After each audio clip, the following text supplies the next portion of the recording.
नमस्ते बच्चों। बच्चों, जैसे आप लोगों ने लास्ट वीडियो देखी, लास्ट वीडियो में हम लोगों ने आपके साथ शेयर किए थे न्यूमेरिकल कॉस्ट के। आज हम लोग जो आपके साथ कर रहे हैं वो कर रहे हैं आप लोगों के साथ chapter number 5 production function. Production function एक ऐसा चैप्टर है जिसमें से आपका 8 नंबर का एग्जाम आएगा और जिसमें से जो हमारा लॉन्ग आंसर है लॉ ऑफ प्रोपोर्शन, ये वाला क्वेश्चन 100% आएगा ही आएगा। तो आज की वीडियो बच्चों आप ध्यान से देखें, पहले पुरानी वाली वीडियो भी आप जरूर देखें। तो चलिए बच्चों स्टार्ट करते हैं आज की वीडियो, जिसमें हमारे टॉपिक है दो कैटेगरी में डिवाइड है, short answer, long answer. Short answer को हम लोगों ने बच्चों 3 कैटेगरी में डिवाइड किया, 4 में। Define production function, short run, long run, fix factor, variable factor, और डेफिनेशन है टीपी एपी एमपी की। और ये जो लॉन्ग क्वेश्चन है लॉ ऑफ प्रोपोर्शन, ये तो आएगा ही आएगा। तो चलिए बच्चों शुरू करते हैं हम लोग। चैप्टर का नाम है बच्चों प्रोडक्शन फंक्शन। अब प्रोडक्शन फंक्शन का मतलब हो गया यहाँ पे, अभी तक आप लोगों ने जो पढ़ा चैप्टर 3 में, फर्स्ट में, सेकंड में, आपने सिर्फ कंज्यूमर का पॉइंट ऑफ व्यू सीखा। यहां से हम लोग जो स्टार्ट करेंगे वो करेंगे प्रोड्यूसर का पॉइंट ऑफ व्यू, कि प्रोड्यूसर क्या चाहता है। तो प्रोड्यूसर क्या करता है? प्रोडक्शन करता है। तो प्रोडक्शन किस चीजों का रिलेशन है? 2 चीजों का, इनपुट और आउटपुट। आप कैसा इनपुट डाल रहे हो और कैसा आउटपुट आ रहा है। तो production function is the relationship between input and output. Input and output, जितना बेहतर क्वालिटी का आप इनपुट इस्तेमाल करेंगे उतना ही बेहतर आपका आउटपुट होगा। तो production function is the relationship between input and output. तो इसमें हम लोगों ने इनपुट और आउटपुट सीखना है, बट प्रोडक्शन फंक्शन के लिए सबसे इंपॉर्टेंट जो चीज है वो है 2 चीजें, कि आप कौन से टाइम पीरियड में प्रोडक्शन कर रहे हैं, लॉन्ग रन में या शॉर्ट रन में, और आप किन फैक्टर्स के साथ प्रोडक्शन कर रहे हैं, फिक्स या variable. Fix, variable, long run, short run depend करता है आपको दिए गए टास्क पे। जरा बच्चों हम समझते हैं पहले।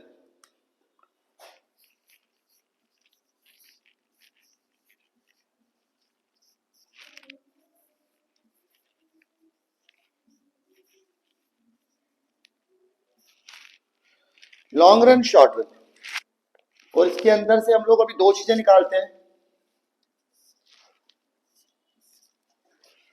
Fixed, variable.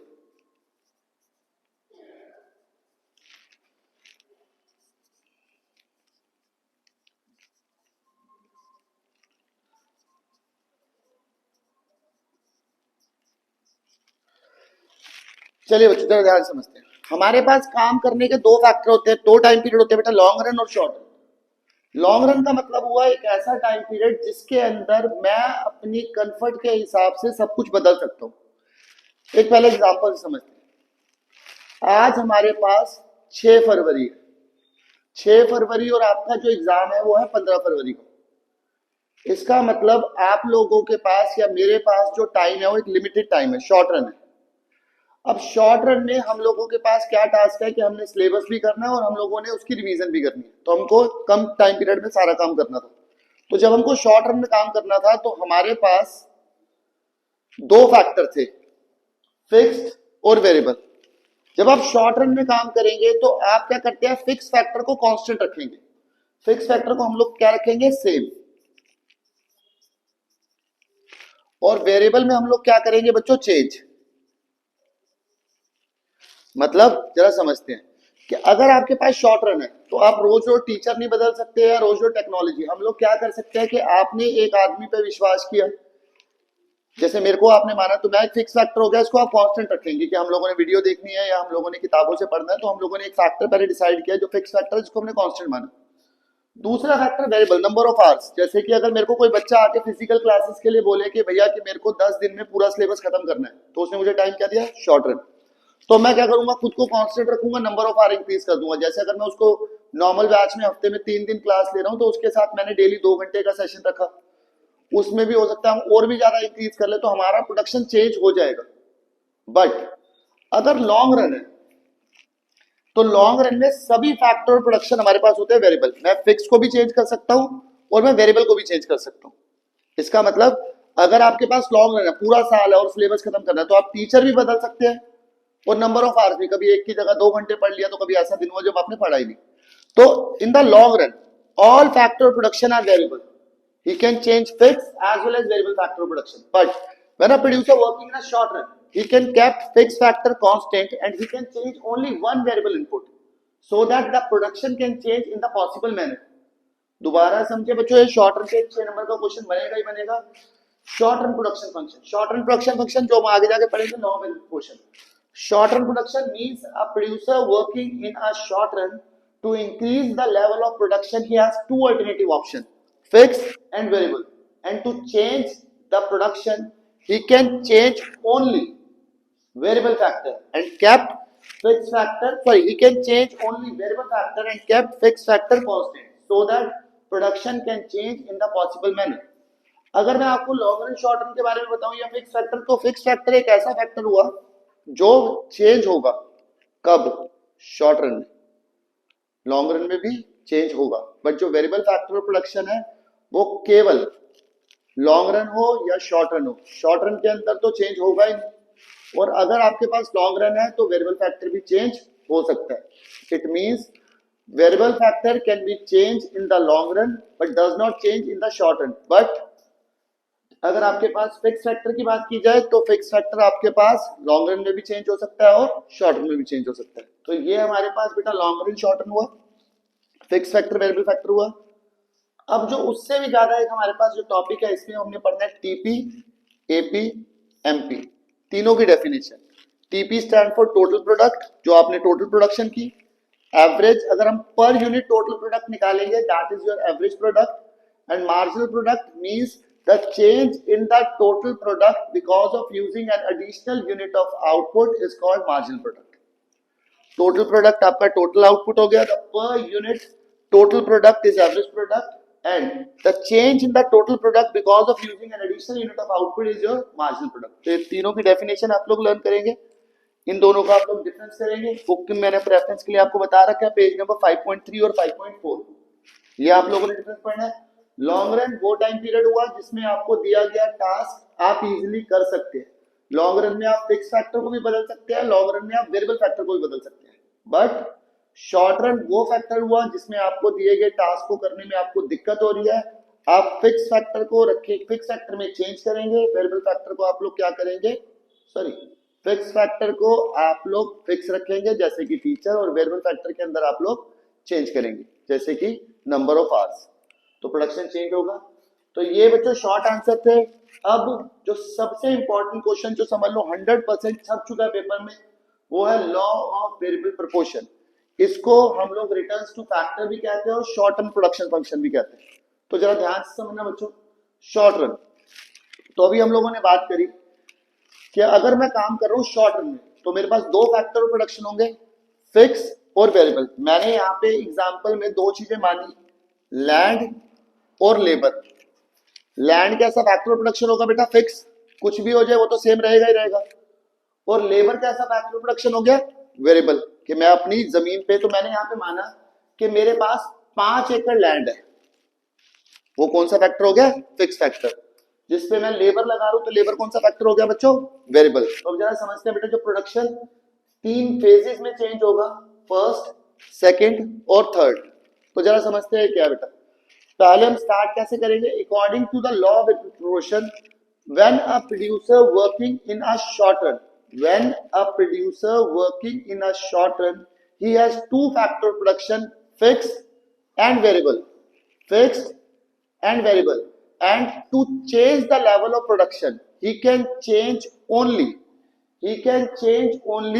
variable input, या आप इसमें कैसे लिखेंगे, he can change only one variable input and all the rest input remain constant so that production can change in 3 possible manner या in 3 different phases। आप पहले यहां तक लिखेंगे, according to the law of proportion, when a producer working in a short run, when a producer working in a short run, to change the production he has two alternative options, fixed and variable, fixed and variable। To change the level of production he can change only one variable input and all other input remain constant। अब इसको जरा समझते हैं बच्चों, पहले आप ये definition लिखेंगे, उसके नीचे वाले पैराग्राफ में क्या लिखेंगे, the concept of law of proportion can be explain by using simple table and diagram, by using simple table and diagram. That is, जरा समझते हैं बच्चों। मैं शॉर्ट रन में काम कर रहा हूं, जैसे कि अगर आपके पास, मेरे को पढ़ाना है, या एक जमीन है जिसके ऊपर मैं काम कर रहा हूं, मेरे पास लेबर है और लैंड, या मैं अगर आपके ऊपर एग्जांपल दूं कि मेरे पास एक बच्चा आया, उसने आके बोला कि भैया पढ़ाओ, ठीक है जी, तो 1 घंटे की बात थी, 1 घंटे मैंने उसको पढ़ाया। तो मान लेते हैं एक रैंडम एग्जांपल कि टोटल प्रोडक्शन आया 4 का, तो जब मैं 4 को 1 से डिवाइड करूंगा तो एवरेज भी कितना आ गया 4 का, तो मार्जिनल भी कितना आया 4 का। तो बच्चे ने बोला भैया यार पेपर 15 को है, दिन कम है, थोड़ा ज्यादा पढ़ा। मैंने 2 घंटे पढ़ा दिया। जब उसको 2 घंटे पढ़ाया तो 2 घंटे में प्रोडक्शन हो गया 10। जब 10 को 2 से डिवाइड किया तो हमारे पास पर यूनिट प्रोडक्शन कितना आ रहा है 5। और जब 10 और 4 का डिफरेंस निकाला तो प्रोडक्शन में कितने का चेंज आया 6 के। प्रोडक्शन पिछली बार से ज्यादा हो गया। पहले पर आवर 4 यूनिट वो प्रोड्यूस कर रहा था, अब वो पर आवर 5 यूनिट प्रोड्यूस कर रहा है। और अगर मैं मार्जिनल देखूं तो 4 से हो गया 10, कितने का फर्क आया 6 का। Increasing product. थर्ड पे आते हैं, जब मैंने तीसरी यूनिट लगाई तो टोटल प्रोडक्ट हो गया 18। जब 18 को 3 से डिवाइड किया तो 6, और 18 और 10 का डिफरेंस निकाला तो 8, मतलब प्रोडक्शन और ज्यादा बढ़ गया। यहां तक आपके पास होगी फर्स्ट फेज या फर्स्ट स्टेज ऑफ प्रोडक्शन, जिसको हम कहते हैं stage of increasing return. In the first phase of production, when total product increase at increasing rate, ध्यान से सुन लो, यही लिखना। When total product increase at increasing rate, both average product and marginal product increase, but marginal product increase faster than average product. ये बढ़ रहा है 4, 5, 6, वो हो रहा है 4, 6, 8। When total product increase at increasing rate, both average and marginal product increase, but marginal product increase faster than average product। अब जरा इसके बाद आप चौथी लेवल पे देखिए। चौथी पे क्या हो गया 24। 24 को 4 से डिवाइड करोगे तो 6, अभी तो कांस्टेंट ही हुआ, बट जब 24 और 18 का डिफरेंस निकालते हैं तो आ जाता है 6। इसका मतलब यहां से प्रोडक्शन गिरने लग गया। यहां से पिछली बारी 8 यूनिट बढ़ी थी, तो यहाँ पे कितनी बढ़ी 6। अगर आप अगली पे देख रहे हैं तो कितना हो गया बेटा 24 से 28 मतलब 4, 28 से 30 मतलब 2, और 30 से 30 कांस्टेंट मैक्सिमम। तो यहाँ पे हमारे पास सेकंड स्टेज है। In the second stage of production, when total product start increasing at decreasing rate, at that point, first of all APP become maximum, then it become equals to MPP, उसके बाद MPP के बराबर हो गया। After that both APP and MPP start decreasing, but MPP decrease faster than APP, and the point where TPP is maximum, MPP is 0, that is our second stage of production। यहां तक clear हो रही है? आप लोग रोक के video सुने और इसको आप लोग चाहे तो अपने नोट्स मेंटेन करें। थर्ड स्टेज, जैसे ही टोटल प्रोडक्ट गिरने लगा, 30 से हो गया 28, आपके सामने है, एवरेज तो गिर ही रहा है और मार्जिनल क्या हो गया नेगेटिव। तो इन द फाइनल स्टेज या third phase of production, when total products are decreasing, at that point average product is constantly fall and marginal product become negative। ये हुआ बच्चों टेबल, ये डायग्राम। तो आप स्टार्टिंग जो मैंने डेफिनेशन बोली थी, सबसे पहले आपको डेफिनेशन लिखेंगे। डेफिनेशन लिखने के बाद आप लेंगे टेबल डायग्राम के बाद आप 3 फेज लिखेंगे। ये आपका एक 6 नंबर का क्वेश्चन है, लॉ ऑफ प्रोपोर्शन। उसके अलावा आप ये डेफिनेशंस, और ये ध्यान से इसके एमसीक्यू में भी काम आ सकता है कि लॉन्ग एंड शॉर्ट टर्म क्या होता है, कौन सा कब चेंज होगा। तो यहां तक हमारे पास आज मैं आपको चैप्टर नंबर 1, जिसमें मैंने आपको इकोनॉमिक प्रॉब्लम बता दिया, चैप्टर नंबर 3, चैप्टर नंबर 10 की हमारी मार्केट की थ्योरी हो गई है, चैप्टर नंबर 5 की थ्योरी हमारी हो गई है, चैप्टर नंबर हमने 4, 6 और 7 के न्यूमेरिकल के फॉर्मूले शेयर कर लिए हैं, कॉस्ट का न्यूमेरिकल हमारा हो चुका है। अब बस हमारा फाइनली आज की जो दूसरी वीडियो आएगी, जिसमें मैं आप लोगों के साथ रिवेन्यू और डिमांड 2 टॉपिक के न्यूमेरिकल कराऊंगा आपको मैं। और कल की क्लास में हम लोग कॉस्ट, रिवेन्यू एक यूनिट में आएगा थ्योरी में, और दूसरी वाली यूनिट में हम लोग करेंगे चैप्टर नंबर 2 कंज्यूमर इक्विलिब्रियम। ये सारे क्वेश्चन हमारे हो गए हैं। माइक्रो हमारी मोस्ट प्रॉब्ली परसों तक खत्म हो जाएगी। आप लोग सारी वीडियोस को गो थ्रू करते रहे। पहले आज आप इतना कर ले, बाकी मैं आपसे मिलता हूँ आज दूसरी वीडियो के साथ। तब तक जय श्री राम।